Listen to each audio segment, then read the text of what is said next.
actually build your campaign, because opportunities will start appearing as your campaign starts running. So it's important to keep visiting opportunities every, say, 2 weeks or something, so that you can keep building on your existing campaign. Yes.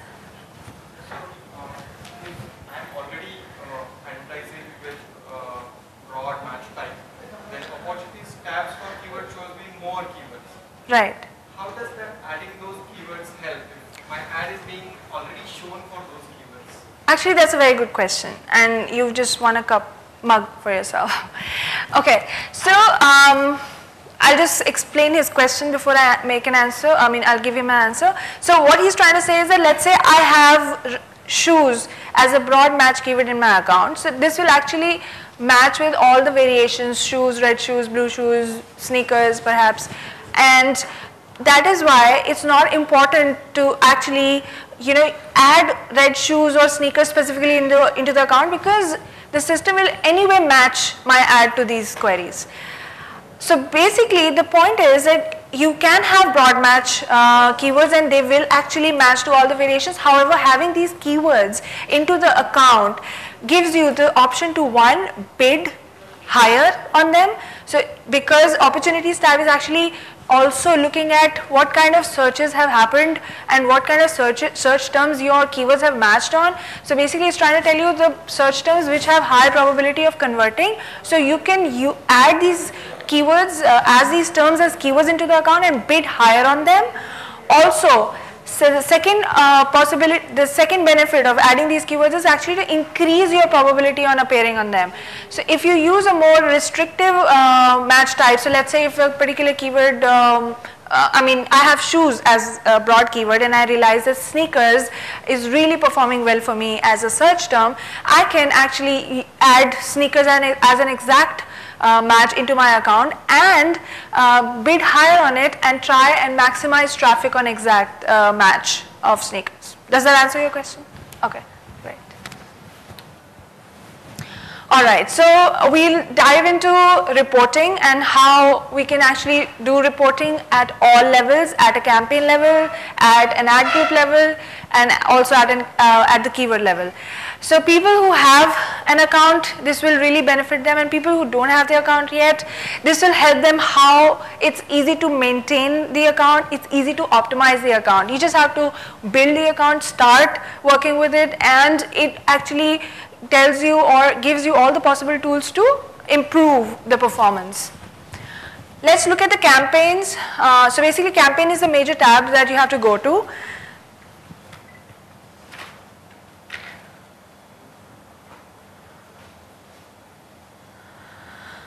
Within campaigns, you see different tabs: campaigns, ad groups, settings, ad keywords, ad extensions, dimensions, and display network. So everything related to search will be under these tabs, and everything related to display would be under the display tab itself.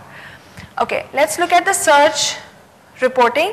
The kind of metrics it gives you are what budget these campaigns have. So I'm right now looking at the metrics at the campaign level. So at the campaign level, it gives you the budget, number of clicks. This is a place where you can choose a time range. So right now it's all time. You can choose it to any of these options. So today, yesterday, 7 days, 14 days. Usually when I'm optimizing, I try to see 30 days or 60 days because it's so dynamic that all the trends keep changing. So you need to focus on what's working well in, say, last 30 days, because that's what is going to help you, gain efficiency. So let's say look at last 30 days. It will tell you at the campaign level the budget, the status, number of clicks gained in those 30 days, number of impressions. CTR, again, click-through rate, is the ratio between how many times your ad appeared and how many times people clicked on it. Average CPC, how much you actually pay. It's different from max CPC. Max CPC is what you bid to get into the auction. Average CPC, the actual CPC is what you actually pay. So there is a difference, and there is a system called AdWords discounter which helps you so basically it helps you get the discount on your maximum bid. Anybody knows about how AdWords discounter works? Exactly. So basically how it works is that, let's say when your ad goes into the auction and you have other advertisers also competing, so it basically takes on your quality score, it actually takes on your max CPC and your quality score of the other advertiser whose ad is appearing below you, and that's how it calculates your actual CPC. So the higher your quality score is, the denominator will be lower, and that is how you will achieve a minimum minimum CPC that you will pay. Does this make sense?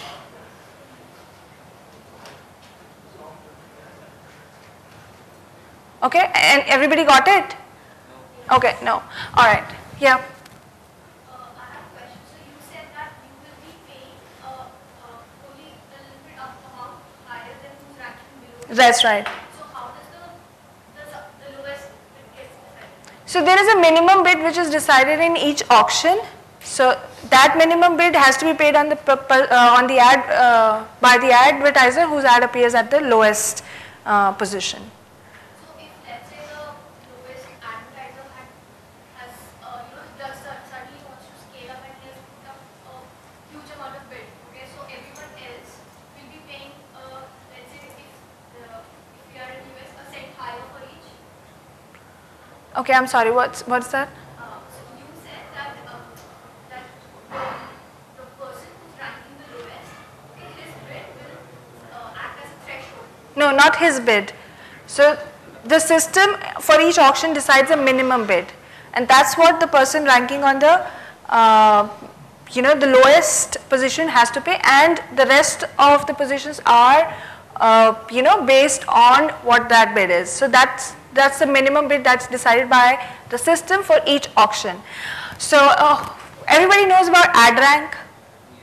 Okay, so ad rank is your max bid into your quality score. So based on your ad rank, your position is decided. So when your position is decided, so let's say somebody is on position 1, 2, 3. So 3, in order to decide the actual bid of 2, you have to actually divide the ad rank of the position which is lower than you by your own quality score, and plus 1 cent if you're talking about US. So that is how your actual CPC is calculated. Now you can actually Google some videos about it and you can know the maths there. The point is, because your own quality score is going into the denominator, so the higher your quality score is, the lower your actual CPC would be. And that is how AdWords gives you a discount based on how good your quality score is. Okay. The cost at the campaign level, the average position at the campaign level, number of conversions, and number of cost over conversion. So conversions would be defined by you. You have to set up conversion tracking, which would be a code placed on your website. Whenever you want the users to take an action, and the page that follows that action would be the page you will set up your conversion tracking code at. So every time a user will reach that page, a conversion will be counted in your account. Cost per conversion would be a ratio which will tell you how much are you paying for each conversion that you get from an account or an ad group or a campaign. And similarly, conversion rate, so just like click-through rate is the ratio between the clicks and the impressions, conversion rate is the ratio between the conversions and the clicks. So how many times the users actually clicked on your ad and how many times out of them they converted.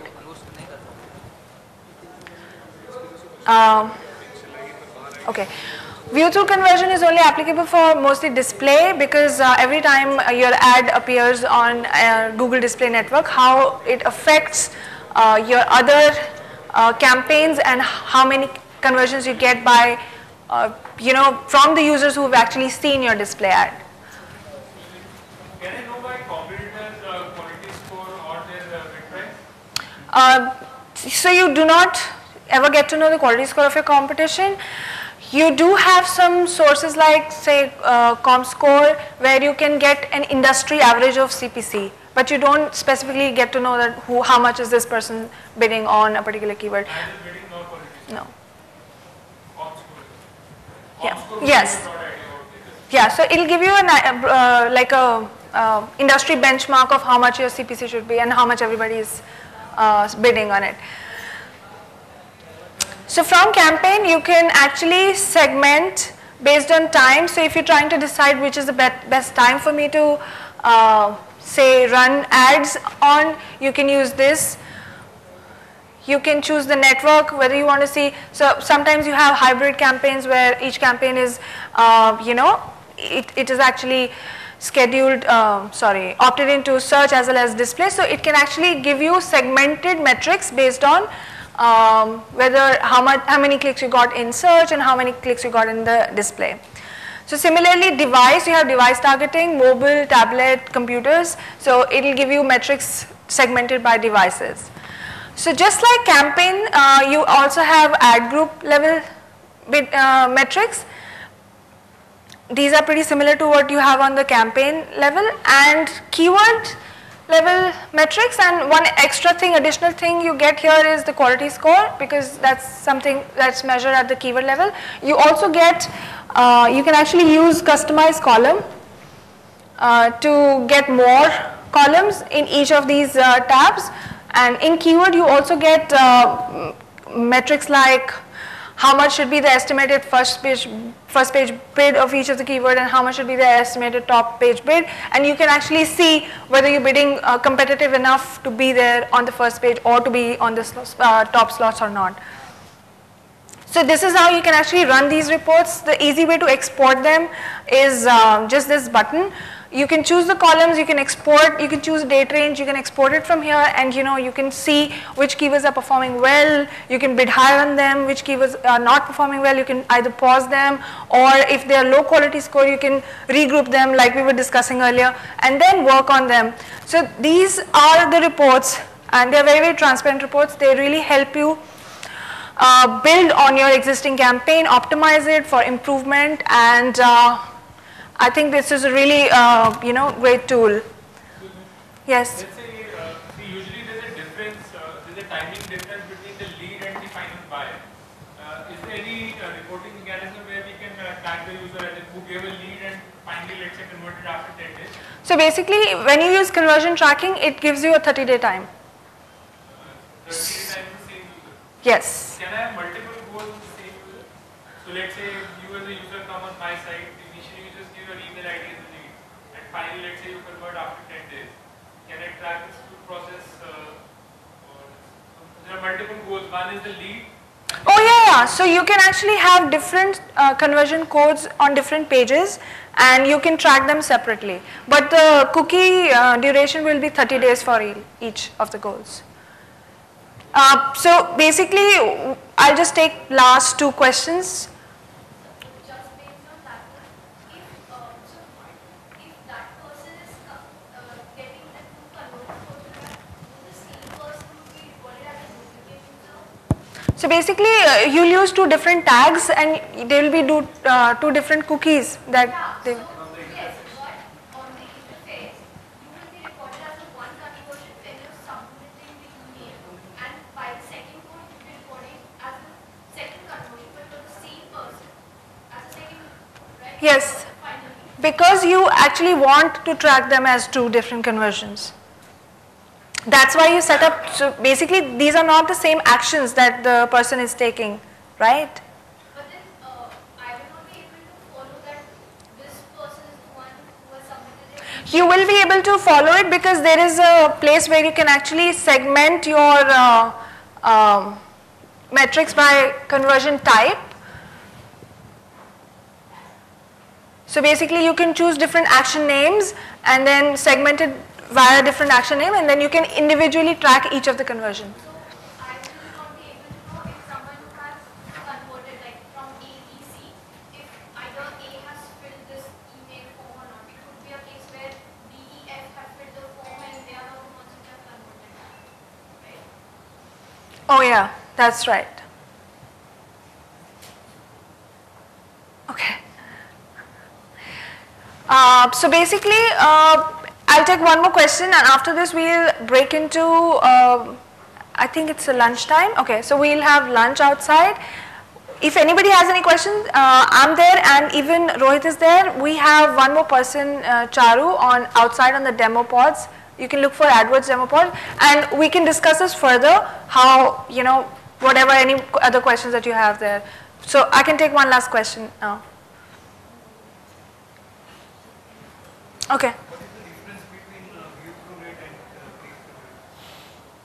rate? So basically, click-through rate is just a simple maths, clicks over impressions. How many times users actually clicked when your ad appeared. View-through conversions are basically how many times. Let's say you have a display ad.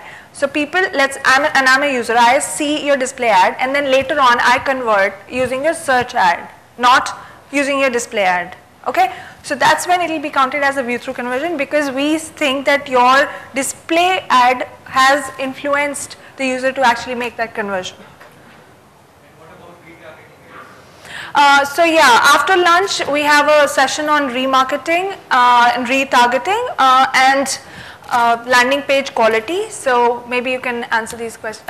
Ask these questions there.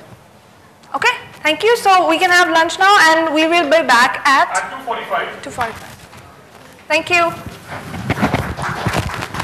Oh, thank you.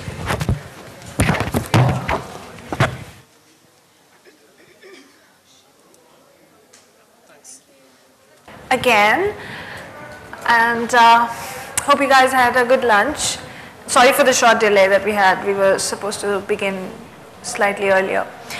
Okay, so in next 45 minutes, I'm going to talk about remarketing and landing page quality in slightly greater detail, how exactly we can control landing page quality, because as I've spoken earlier, it is a very important aspect of gaining conversions. It's very important aspect of keeping the quality score high. It's a very important element in improving the efficiency of a campaign. So let's look at what remarketing is. It's actually re-engaging site visitors with measurable performance at massive scale. What it actually means is you're actually not targeting via keywords or any specific placements. You're actually targeting visitors of your site. So there are people who come to your site, visit your site. This tool gives you the ability to follow them through the Google Display Network wherever they are going, irrespective of what site it is, irrespective of whether it is actually something that you have specifically chosen in the account or not. Your ad can appear irrespective of any context on the site or content on the site. You of course do have some control, some filters that you can define to keep it very, very related. However, you can actually follow that user through across the entire Google Display Network just because that visitor actually came to your website and you have tagged that website, tagged that user. Let's see how it actually works. So the user visits your client site, and it can be via any source. It could be direct, by typing the URL. It could be via search. It could be via any other referral. Referral here means if there is a link of that website on any other website, they could be coming through a referral site as well. So it doesn't matter what the source of that traffic is, but if a user has visited your site, so you actually cookie them. So there will be a code that you can place on important pages in your website. So let's say if you're selling television, so you can place a code on a place where it displays a particular model, and that code will tell the system that this is the user who visited this page, and it will actually cookie the user for you. Now, then the server collects cookies IDs of every visitor and creates a list of cookies IDs, and that's what we call a user list. So basically the system, once you tag a web page, starts building a list for you. It's also called an audience list or a user list. That list will contain all the cookie IDs that have been dropped on various systems of users who have come to that particular page on your website. Now, when this user actually next time surfs the web in general, wherever, and arrives at any of the sites or partner sites or publishers which are part of Google Display Network, the system will understand this as a part of the audience list that you have selected to target and will serve your ad there. So you're not providing any keywords, you're not providing any context, you're not providing any list of placements, you're just telling the system that show my ad to everybody who visits Google Display Networks and have visited my particular page in the past. Now this cookie membership can be up to a year. So it depends on what your goal is. You can choose to keep the cookie for about 365 days, of course, unless the user deletes it. So I think it's a very, very effective medium. It turns out to be cheaper as well. How? Because you're actually targeting a website which may not be otherwise be a very hybrid website. But for you, it is a very, very relevant website because your user has shown interest in your product in the past and has reached on that site. So you could be bidding really less for a site which in other cases, using placement strategies, you could be really bidding high on very common placements. But in this case, you don't have to bid that high. You're just following the users wherever they are going. These could be expensive sites. These could be cheaper bidding sites as well. So in all, remarketing becomes a cheaper medium. Plus, the value return from remarketing is a lot higher because these people already have shown interest in your product and they actually are aware about your product. So that's how I feel that remarketing is a very, very powerful tool. Another way remarketing is very powerful is by the combination it gives you. You can tag multiple pages on your site to remarket. So again, let's say I sell clothes on my site. So let's say somebody has picked up a skirt from our website. So I can actually tag that page and then now start sending them an upselling advertisements. I can actually custom my ad text based on what action they have taken. So again, two kinds of retargeting I'm trying to do. People who have dropped off my conversion funnel, I want to remind them. Second is people who have already converted but I want to upsell to them. So I can use it in two ways. The combinations that I was talking about is that let's say I want to target people who have filled the form, but I don't want, I want to target people who have not converted, but I don't want to target people who have filled the form. So I can build two audience lists, and remarketing campaign settings gives me the option to, use an exclusion. So target all the people who have not made a purchase minus all the people who have actually filled the form. So I can use these combinations to keep my targeting very, very specific and customize my ad text based on each combination that I'm trying to target. Does this make sense? Okay. Anybody has any questions on remarketing?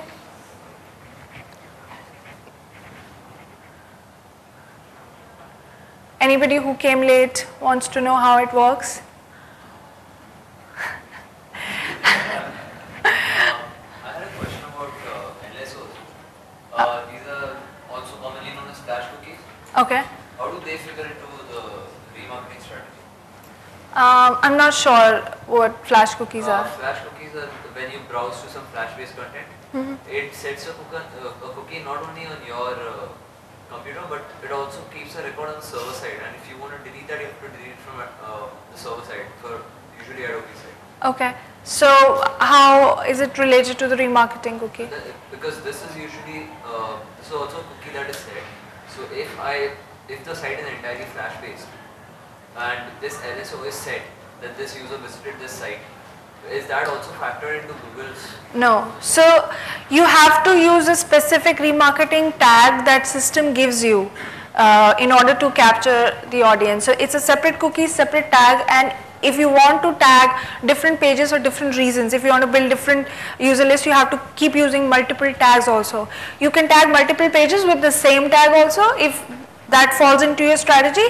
But if you want different audience lists to be built out of different pages, then you can create different tags. But this has to be, it will not factor in any other cookie that your website may be dropping on your user's computer. Okay. All right. Okay. You said that you sort of follow Yeah. around wherever they're going on the display network, would this be considered as spam, and do I have any way to control it? Yeah, so you do have frequency capping and you have some exclusions, like you can exclude certain categories if you don't want to go there.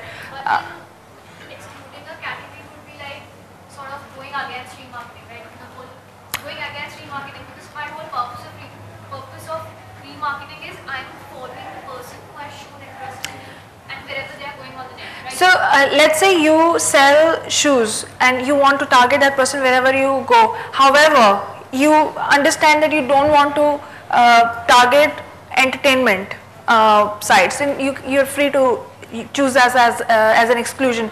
What if you've ran the campaign for about a month and you realize that you're not getting any conversions, even though you're remarketing, you're not getting any conversions from a particular category, but it's turning out to be very expensive. You do have the option to exclude it like in any other display campaign. And to answer your question, how we stop the spamming, you do have a frequency capping. You can enable it for 5 times or 10 times, whichever you think is a better number of times for one particular user. For each user. For a user list basically. So frequency capping means that you decide number of times one single user will see your ad in a day. Okay, so if let's say you've set it at 5, so every time they see it the 5th time, the ad will stop appearing. Okay, yes. Can I pass additional information to the cookie? For example, if I want to track, suppose I'm a travel site, Okay. and I know that user has selected to go from Mumbai to Goa. So if I enter that information in the storage or information in the cookie, so the next time when he visits some ad networks, I can specifically show the tickets or the prices available for that particular destination. So if on your website that takes the user on a separate page, then yes. Because when you tag your website, you have to tag per page. So if let's say when I choose on your site that I want to visit Delhi to Mumbai, what was your Mumbai to Goa? Okay, so Mumbai to Goa. So if that takes me to a separate page which you have tagged with a remarketing code, then you can track me, or you can make me a part of the user list whom you can just show Mumbai to Goa ads. However, if it's a generic page where everything else happens, then it will be difficult. So you will have to wisely choose the page based on what your strategy is to generate or to build the user list. Okay. So I've seen Jabong have these remarketing ads because everywhere I go they're always there. But the good thing about these ads is, suppose I've looked at a pair of jeans and a pair of shoes and a pair of and a top probably. It shows me the exact product from the. So exactly. So when you go to a particular top and you select that top, they have tagged that page. They have actually added you in that user list who have visited that skirt page. Now when you are particularly shown an ad, it just talks about top or skirts. Right. So when they have like these long banner ads where they show products individually, right? So I can see those 3 products, all the 3 products in one ad. Exactly. So they have tagged you with that page. So they know what that page is, right? And they have tagged you as a user who has visited. Dynamically change that product in that ad. So basically you have, so I'm sorry, so how does that change? So Content can also be dynamically changed. So for example, they would show you a real yeah, so if price I've seen at like that point. 5 products, Okay. They may show me 3 products in that one ad, and then in another ad which comes somewhere else on the page, they may show me other 3 products. Because you're a part of more than one user list. But how? Yeah. So, but the same ad, say I view another 4-5 products on Jabong and I come back, that same page will show me different ads. So the ad, the products in that ad are dynamically changed. Okay, so they don't, okay, what I'm trying to say is that every time you visit a different page, a different ad appears every time. It's not the same ad which is changing the images. Not necessarily, that's how it's happening. You know what I'm trying to say? You could be a part of multiple user lists based on the products that you've visited, and you could be looking at a different ad every time you're surfing from one page to another. Okay? Okay. Yeah. Tagging is done on the basis of the IP addresses which we are surfing, or the basis of the username or the name which we are surfing. The IP address. IP address. If I am using the same username and I am doing the No, because it's actually a cookie on your system based on your IP. Okay, you had a question? Yeah, I was just understanding on the cookie part that it is basically your interest level on particular pages defined based on some keywords. On that basis, the ads appear on your search. So it's not keywords, it's based on what pages on your website the users went to. So they could be coming from keywords, they could be coming from directly jabong.com, they could be coming from any other referral site. It doesn't matter what source they come from, what matters is what page they get to. If you have tagged that page, they will become a part of your list and will then, if you've used that list to target with any specific ads, they will then start seeing those ads. Okay? Yes? So what kind of reach do you look at in India? In terms of eyeballs? Reach in terms of if 100 visitors came to jabong.com, how many of them would you be able to reach the next day or the next 15 days? So it depends how much budget you have. So basically, your cookie will keep accumulating users, and in the system you can see how many users are already there in that list. So each cookie will be attributed to a list. You can see number of users in that list, and that's how you can see how many people you can reach starting your new campaign. But on average, how many would I reach for an India campaign? Would I reach 100 over the next 30 days or would I reach 60 or? So again, it's very difficult to give it a number because it depends how many people actually visited your site at the first place. What if nobody came to your site? How would you then target? So the the audience list has to be built in order to target, right? So you have to see how many users are already a part of that list, and that is how you can decide what your reach is. In terms of when you start serving, let's say your user list gets 1500 users. So when you start serving, it will be based on, again, your bidding and everything, how you will how many bids, and your budget will decide how frequently you can reach out to people.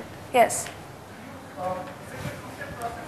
First, wait for the ad, you get a spot, and then remarketing helps you choose which ad to put there, or is it that you can set different bids for different kinds of ads? So usually what we do is we actually use one remarketing list in one ad group, and you choose a bid for each list depending on how important that user list is, because you know which page or which user is more important for you, so you can pick one list in one ad group and bid accordingly. Okay? Alright. Yes. Cookie is browser independent? Yes. Browser independent. Yes. And it doesn't require the user to sign in. No, it doesn't require any sign-ins. However, if the user actually deletes the cookie, that's the only way you will stop serving ads. Yes, blocks cookies or just cleans its history, or not history as in cleans his internet cookies and all. That's the only way you can not stop serving ads to that user. All right. Okay, sorry. Having keywords in my remarketing campaign will help me get beneficial. No, because it's not going to consider those keywords. It won't. No, it won't. Won't it contextually target them? So when you have a user list, so it will actually focus your targeting based on the user list. If you in addition have keywords as well, so you can definitely target contextually, but it's not going to really impact your remarketing performance. So usually you can't have them together. How do you boost this remarketing performance? So I see that I implemented a remarketing campaign. I gave it, so Google recommends it at daily budget. I give it 3 times more what Google is recommending. Okay. Still, I don't see any traction. Okay, my audience list is populated properly. I've seen a lot happening. I get a lot of spends, but there is no conversion. How do I actually optimize this? So first thing, if you're not getting traffic, you're not really at the stage of optimizing it because you. I'm getting traffic. I'm getting. Oh, you're getting traffic. 3 times the budget that Google recommends. So you're getting traffic, but it's not converting for you. So then the way you optimize a remarketing list is, one, as I said, try to pull out and see if there are certain categories which are making it less cost effective for you.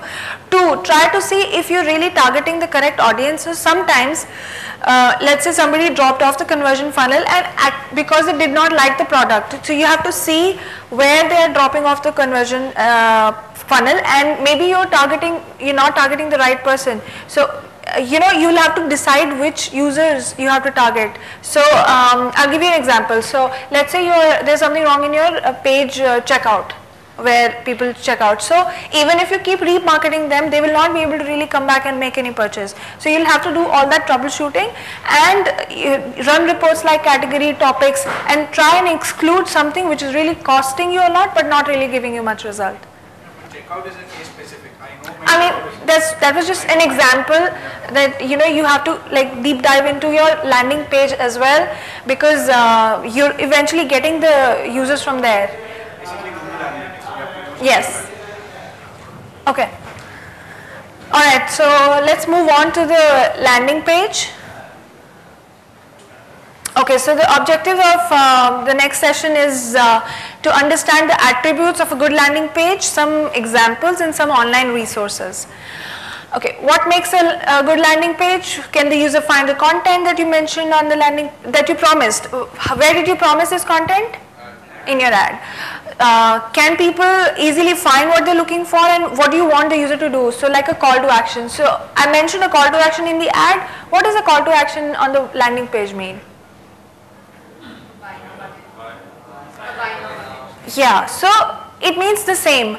The user should know what he is expected to do on your website, on your landing page. So if you're selling something, you have to specify buy or purchase or shopping cart or some way or the other.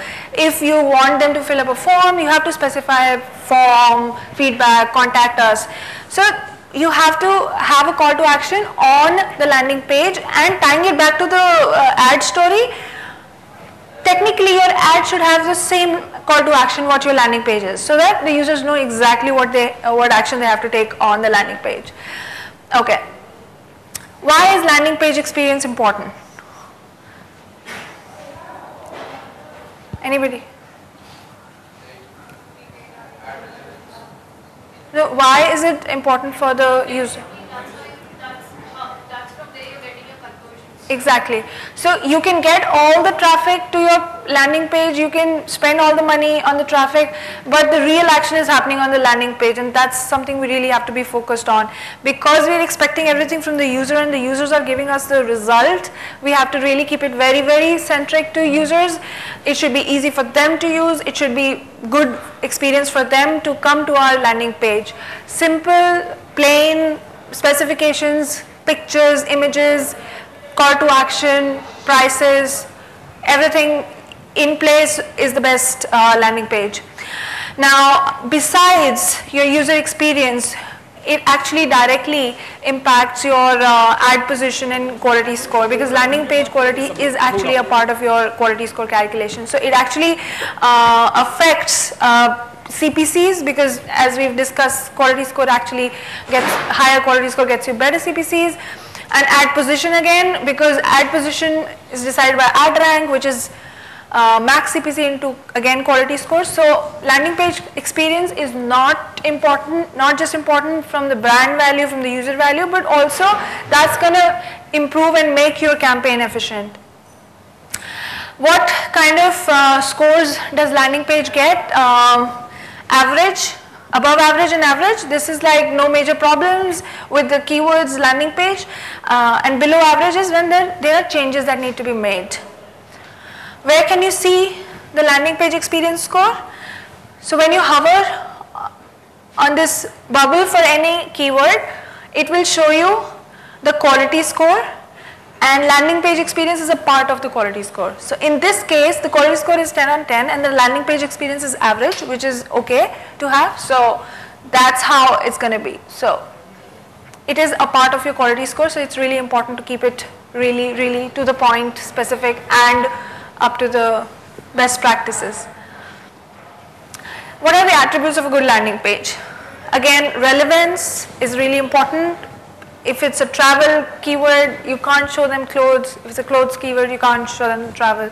It has to be totally related to the keyword. Otherwise, people immediately drop off, not find it useful. And when the system decides quality score, it actually checks for the relevance of your keyword to the landing page. So you're going to get hit by multiple ways if you don't keep it consistent and relevant. So basically, another aspect which I don't think we've discussed yet is originality of the content. Your content should be original. That's again something the system looks at that adds to your landing page quality or experience. Avoid copying from other websites.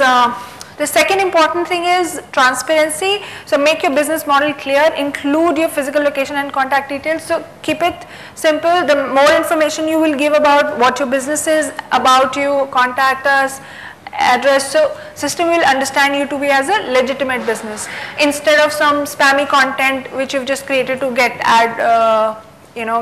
users on your site, maybe to click ads or whatever.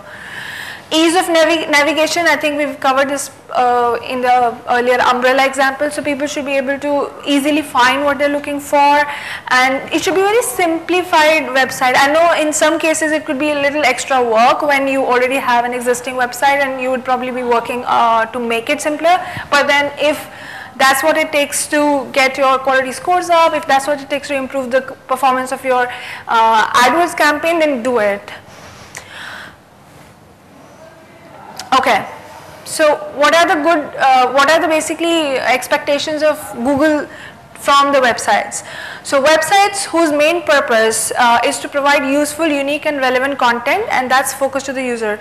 So basically the website content should be useful and unique. Again, unique here means original, and relevant and focused to the user. So it should not be just pure ads on the landing page, because that's going to get you a bad quality, landing page quality.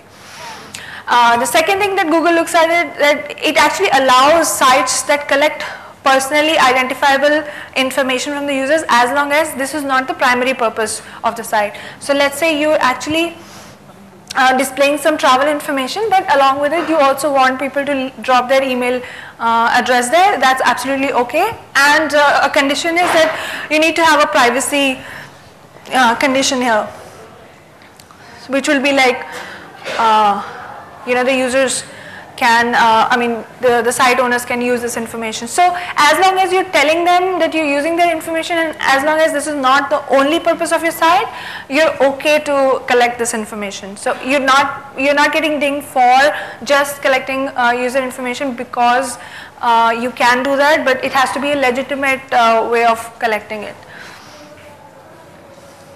Websites that consistently feature a small number of merchants or service providers, mostly aggregators is what we are referring to here.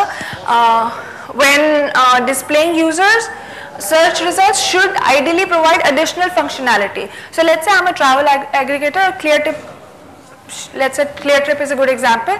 So besides just listing all the possible flights, I'm giving them option to compare prices, to say maybe book a hotel in conjunction. So the website should provide some functionality beyond just displaying the list of options that the users have. Okay, yes. Having an omnipresent query box where you can collect name or email ID on all the pages, does it really lead to a downgrade in the score of all the pages? So if it is a page, if it is, so that's all right, as long as you have other content on the landing page, yes.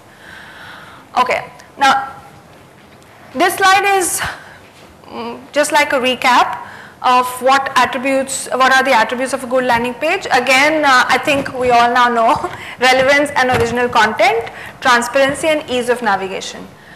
These are the online resources. You can note them down here, or these presentations will also be uploaded on the GDA site if you want to refer from there.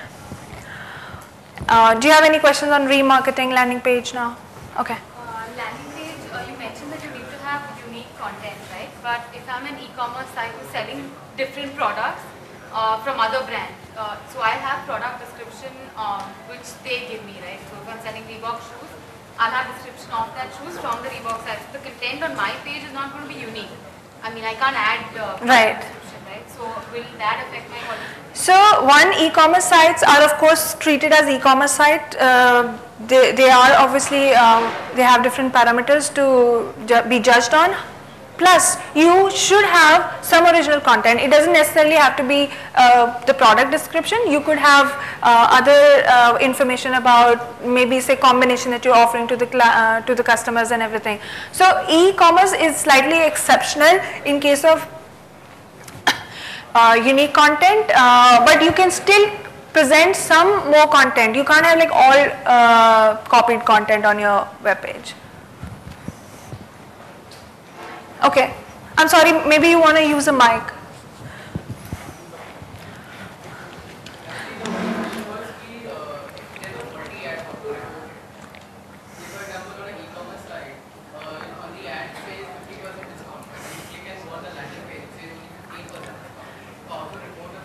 You should not actually see that ad because Google takes. It's overlooked from the Google end and it's still showcasing on some Google search. I think I can get back to you.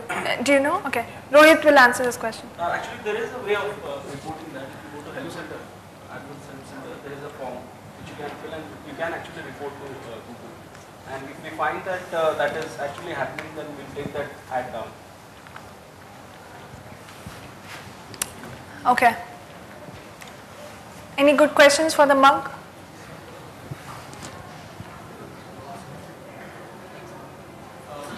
One more about the content duplication. Okay. Typically, most of the sites which are providing training for a program are authorized by the training provider. So they all have a common footer that such and such does not endorse. So as I said, you can have, if that's what your business requires, you can have duplicate content, but your whole page should not be copied. You need to have some original content in conjunction with the mandatory duplicate part that you have. Is there any particular percentage that you No, so there isn't a defined percentage, but your page should have original content. So basically look at it at this way. So don't look at how you should achieve it. The point is that we want the users to see something new and legitimate. If your page is new and legitimate, and if it's not intentionally copied, you should be fine. You don't have to worry about it. What we are trying to watch out for is people who just copy paste content and maybe just run ads, and they actually end up giving a bad user experience. So that's what we're trying to catch. Yes.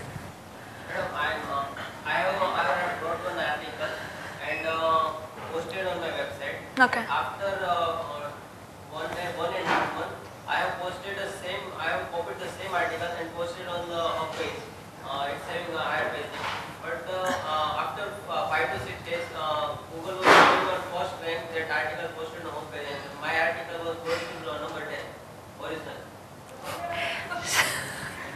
So basically, it's not just about the landing pages. I'm sure there is a lot of other things also going into an ad, right? What you're bidding, how your keyword is related to the ad. It's not just the landing page which is deciding. You know what I'm saying? What I'm saying, I heard that many times that Google is going higher rank to the content which are original and which are not copied from somewhere else. But my article was going from somewhere else or from my own website, and it was saying higher rank. Okay, that's what I'm trying to answer. So that's just one out of a lot of elements that decide your ad position. Yeah. Okay. I think that problem is related to SEO. That is an organic listing or custom listing. I have found one reason that my website was started on it's selling only PR2 and web page in PR8. This might be the reason. This is the organic listing. We are talking about paid listing. What you should do is the person is copying you, but you can upload them on the website which is I myself only copied the same. Okay. I think we can have this discussion later, and yeah. What is the relationship between bounce rate and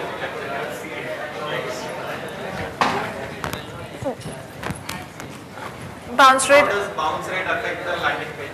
No, so basically bounce rate does not really make a direct impact on your landing page experience. That's something you need to be watch out. I mean, you need to be mindful of in terms of the quality of your web page. However, when AdWords decides, the bounce rate doesn't really play any part. You mean to say that if an ad lands upon your page, then the bounce rate is 100%, even though there are thousands of clicks, that doesn't really affect the quality of the Because ad? when we're talking about AdWords, it doesn't have any way to check how many seconds people are spending on your page. No, but somebody clicks and immediately hits a back button. There is a way for Google to come to know that this is a bounce, right? But that's just one bounce, right? One way you can bounce. The second way of bouncing is just to close the browser, right? Or move forward or type something else and go. So Google cannot 100% track all the bounces. So that is why it's not right now accounting for bounce. No. Yes. What happens when it comes to video inventory? Okay. AdWords. Initially now, AdWords now consists of both the YouTube inventory as well as the click inventory. So right now, when it comes to the video inventory on embedded videos, okay, how is the bounce calculated on that? Because a lot of time there is a discrepancy on the Google Analytics of embedded video website vis-a-vis the same Google Analytics of the YouTube channel. So there is a discrepancy in terms of views. Okay. Now we were trying to figure out where is that discrepancy coming from. Okay. Initially the assumption was, we tried to test it, was that when you do an autoclick, okay, the first time the autoplay happens on the page, the view gets counted. The second time when the autoplay happens, because it's coming in from the same set of IPs, the views are not getting counted. Okay. So we were advised to switch off autoplay so that somebody clicks on the video to click. But still there is a discrepancy. Okay. Now, and this is first question. Okay. Second question is, how is the bounce calculated out? What is the bounce? Okay, so Rohit is going to take that. So the discrepancy is basically because we have two different systems of tracking views on YouTube and analytics. The way analytics tracks views is entirely different from the way YouTube tracks views. Okay. And another thing is, on YouTube we have a system where each and every view is manually reviewed, because we have certain agencies which claim, you know, they can inflate the number of views artificially. So we want to make sure that that doesn't happen. So we manually review each and every view on YouTube, the number of views that you see, the view count. So that is a reason why there might be a situation where the number of views are frozen on YouTube. So basically they get frozen at one point of time. And because if it is a view, if the video is viewed, then it is a view. So exactly. how can you say that that it is calculated differently? One view is a view. Once the video is viewed for more than 5 seconds, it is a view as far as YouTube algo goes, right? So whether it is calculated by YouTube Analytics or whether or Google Analytics, it is still a view. There is no discrepancy on that, on the reality. Exactly. The views will be there, sir. Views will be there, but they won't be added to the view count. Unless we manually review them and we make sure that they are not artificially inflated, they are not added to the view count. And once there are many systems, there are bots, there are other things that are used. You can find a lot of information on Google search also. But there are certain things that people employ to artificially inflate the number of views. We just want to make sure that that doesn't happen, so we manually review the views. And once we are sure, then only we add those views to the YouTube. So that is the reason why you find discrepancy between analytics and.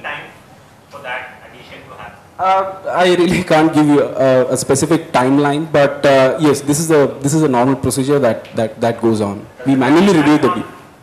Doesn't that impact on advertising revenues?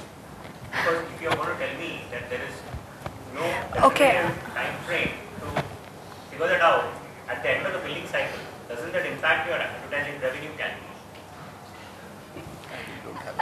Okay, so I'm really sorry.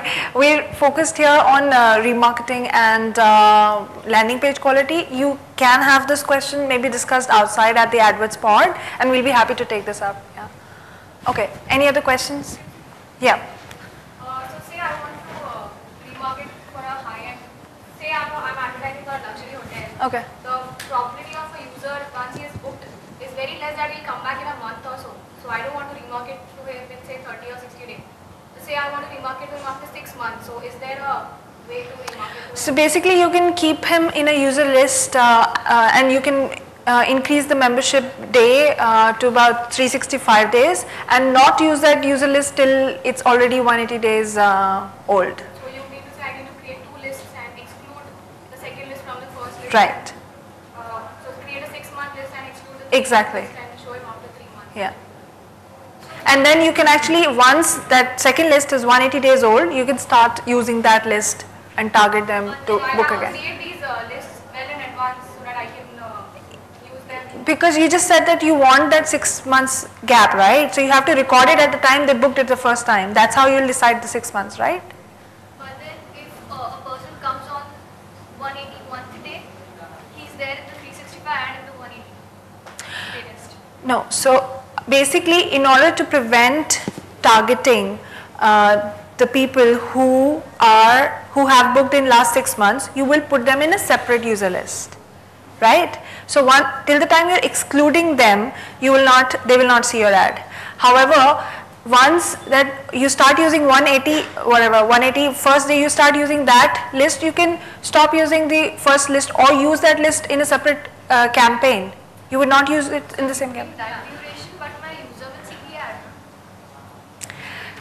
Don't you want to show them the ad? The purpose is I show them after some time because I know that in the let's say Right. 3 months they will not book again for a long Yeah. time or something like that. So for that 3 months my ad should not appear.